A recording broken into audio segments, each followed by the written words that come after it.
2025 সালের শেষ দিক থেকে 2026 সালের প্রথমার্ধের মধ্যে নির্বাচনের সময় নির্ধারণ করা যায়। বিজয় দিবসের ভাষণে প্রধান উপদেষ্টা আগামী বছরের শেষে অথবা 2026 সালের প্রথমার্ধের মধ্যে ত্রয়োদশ জাতীয় সংসদ নির্বাচনের ইঙ্গিত দিয়েছেন। এরপর থেকেই শুরু নির্বাচন নিয়ে আলোচনা। আছে নির্বাচন আয়োজনে কমিশন কতটা প্রস্তুত সেই বিষয়টিও। সাম্প্রতিক এসব প্রসঙ্গে নির্বাচন ভবনে গণমাধ্যম কর্মীদের সঙ্গে কথা বলেন প্রধান নির্বাচন কমিশনার। তিনি জানান, সরকারের চাহিদা মতো নির্বাচনের জন্য প্রস্তুত থাকবে ইসি। ন্যাশনাল ইলেকশন সুন্দরভাবে ডেলিভার করার জন্য যা যা প্রস্তুতি দরকার আমরা ওয়ার ভোটিং এগিয়ে নিচ্ছি। সুষ্ঠু, সুন্দর, একদম স্বতঃস্ফূর্তভাবে মানুষ যাতে ভোট দিতে পারে, সুন্দর পরিবেশে ভোট দিতে পারে, নিজের ভোট নিজে ইচ্ছা মতো দিতে পারে, সেরকম একটা পরিবেশ দেওয়ার জন্য কোথাও যদি আইন চেঞ্জ করা লাগে, কোথাও যদি বিধি চেঞ্জ করা লাগে, উইল ডু দ্যাট।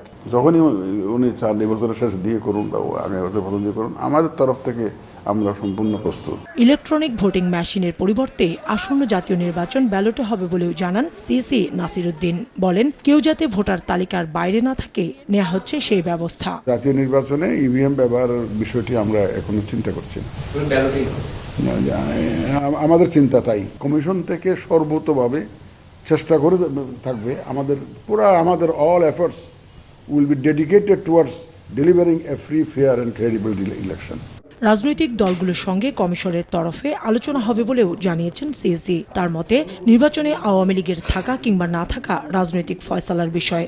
এখানে কিন্তু রাজনৈতিক দলগুলাই হচ্ছে মেইন প্লেয়ার, এরাই হচ্ছে মূল অংশীজন।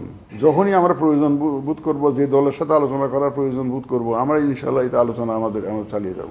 আর আওয়ামী লীগের বিষয়ে এটা নিয়ে একটা বিতর্ক চলছে, রাজনৈতিক বিতর্ক চলছে, আর একটা রাজনৈতিক ফয়সালা কি দাঁড়াইয়া দেখি, আপনারা এটা অপেক্ষা করুন। ভোটের সুষ্ঠু পরিবেশ তৈরি করাই প্রধান কাজ উল্লেখ করে সিএসি বলেন, কোনো রাজনৈতিক এজেন্ডা নেই বর্তমান কমিশনের। কাউসারা চৌধুরী কুমু, সময় সংবাদ, ঢাকা।